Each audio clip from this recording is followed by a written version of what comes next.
Nachos তৈরি করার জন্য প্রথমে আমাদের লাগবে রুটি। সেজন্য আমি একটা ডো মেখে নিচ্ছি। এক মিক্সিং বলে নিয়ে নিচ্ছি 1 কাপ ময়দা, সামান্য লবণ দিয়ে দিলাম। লবণ ময়দা ভালোভাবে মিশিয়ে নিয়েছি। অল্প অল্প নরম তাপমাত্রার পানি দিয়ে আমি একটা ডো তৈরি করে নিচ্ছি। আপনারা চাইলে আপনাদের হাতের কাছে যদি বাসি রুটি থাকে এগুলো দিয়ে নাচস তৈরি করে নিতে পারেন। আমার ছিল না, সেজন্য আমি প্রথমে ডোটা মেখে নিলাম, এরপর রুটিগুলো বেলে নিব। এখান থেকে আমি কয়টা লিচি কেটে নিচ্ছি। একটা লিচি নিয়ে নিলাম, একটা লিচি নিয়ে একটি বোলের মধ্যে নিয়ে নিলাম, সামান্য ময়দা দিয়ে একটা রুটি বেলে নিব। আমরা সবাই রুটি বেলতে পারি। এভাবে করে আমি সবগুলো রুটি একে একে বেলে নিয়েছি। রুটিগুলো একটু পাতলা করে বেলে নিয়েছি আমি, দেখুন। এখন আমি একটার উপর একটা রুটিগুলো বসিয়ে দিলাম। এরপর প্রথমে লম্বা করে কেটে নিচ্ছি, এরপর মাঝখানে কেটে নিচ্ছি। এখন আমি এগুলোকে ট্রায়াঙ্গল শেপে কেটে নিব সবগুলো। এখন আমি একটা থেকে একটা ছাড়িয়ে নিচ্ছি, একটা থেকে একটা ছাড়িয়ে নিয়েছি। এগুলো এখন বাজার করা। এগুলো বাজার জন্য আগে থেকে একটি প্যানের মধ্যে পর্যাপ্ত পরিমাণ সয়াবিন তেল গরম করে নিয়েছি। প্রথমে কিছু রুটি টুকরা দিয়ে দিলাম, দিয়ে ভালোভাবে ভেজে নিচ্ছি। চুলাটাকে মিডিয়ামে রেখে ক্রিস্পি করে ভেজে নিচ্ছি। যারা আমার চ্যানেলটি সাবস্ক্রাইব করেছেন তাদেরকে অসংখ্য ধন্যবাদ। যারা আমার চ্যানেলটি সাবস্ক্রাইব করেনি তারা আমার চ্যানেলটি সাবস্ক্রাইব করে রাখবেন, পাশে নোটিফিকেশন বেল অন করে রাখবেন। যখন আমি নতুন করে ভিডিও আপলোড করব তখন সাথে আপনাদের কাছে নোটিফিকেশনটি পৌঁছে যাবে। এখানে একটা বাটির মধ্যে নিয়েছি হাফ কাপ চিকেন, স্বাদ মতো লবণ দিয়ে দিলাম, হাফ চামচ কালো গোলমরিচ গুঁড়া, 1 চামচ কাঁচামরিচ কুচি, 1 চামচ রসুন বাটা, 1 চামচ আদা বাটা।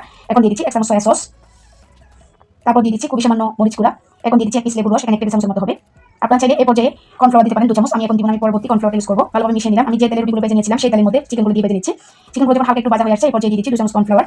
কর্নফ্লাওয়ারটা দেওয়ার পরে আরো 2 মিনিট ভালোভাবে আমি ভেজে নিচ্ছি, ভাজা হয়ে গেছে।